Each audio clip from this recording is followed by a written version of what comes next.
بسم اللہ الرحمن الرحیم۔ جی سوال ہے کہ ماہ سفر میں کیا شادی نہیں کرنی چاہیے؟ کیا اس مہینے میں بلائیں اترتی ہیں؟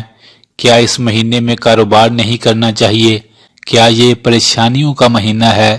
میرے بھائی اور بہنوں، یہ جتنی بھی باتیں لوگ کرتے ہیں کہ اس مہینے میں ایسے نہیں کرنا چاہیے، اس مہینے میں ایسے ہوتا ہے، میرا ان سے ایک چھوٹا سا سوال ہے، یہ جو آپ کہتے ہیں کہ اس مہینے میں شادی نہ کریں، کاروبار نہ کریں، یہ مہینہ خدا نخواستہ منحوس ہے، یہ ساری باتیں کس کتاب میں لکھی ہیں؟ ان کے پاس کوئی جواب نہیں ہوگا، وہ یہی کہیں گے لوگ کہتے ہیں، ان کا سارا علم لوگوں کی باتیں ہیں، دین اسلام میں ایسی کوئی بھی بات نہیں۔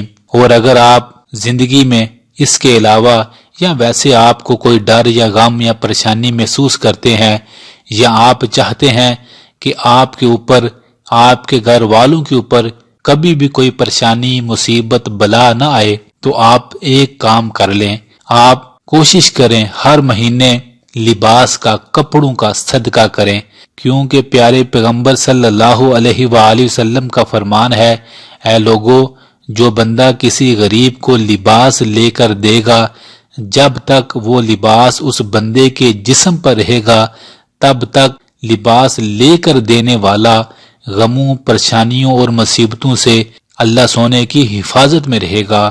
سبحان اللہ۔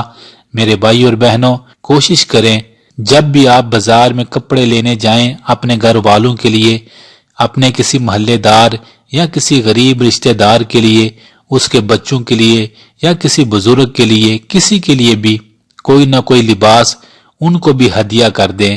اللہ کو یہ آداب بڑی پسند ہے، اس کی وجہ سے آپ اور آپ کے گھر والوں پر آنے والی تمام بلائیں، پریشانیاں کائنات کا رب دور کر دے گا۔ اگر آپ کے پاس نئے کپڑے نہیں تو جو آپ کے پاس پرانے ایکسٹرا کپڑے ہیں انہیں اچھی طرح سے صاف کر کے، اچھے طریقے سے پریس کر کے کسی غریب کو ہدیہ کر دیں کہ ہیں یہ تم استعمال کر لو۔ انشاءاللہ اس عمل کی وجہ سے بھی آپ بڑی بڑی مصیبتوں سے بچ جائیں گے۔ اس عمل کو کوشش کریں، زندگی میں کرتے رہا کریں، انشاءاللہ زندگی بڑی سکون سے گزر جائے گی۔ اللہ سونا ہمیں زیادہ سے زیادہ لوگوں میں خوشیاں بانٹنے والا بنا دے۔ آمین ثم آمین۔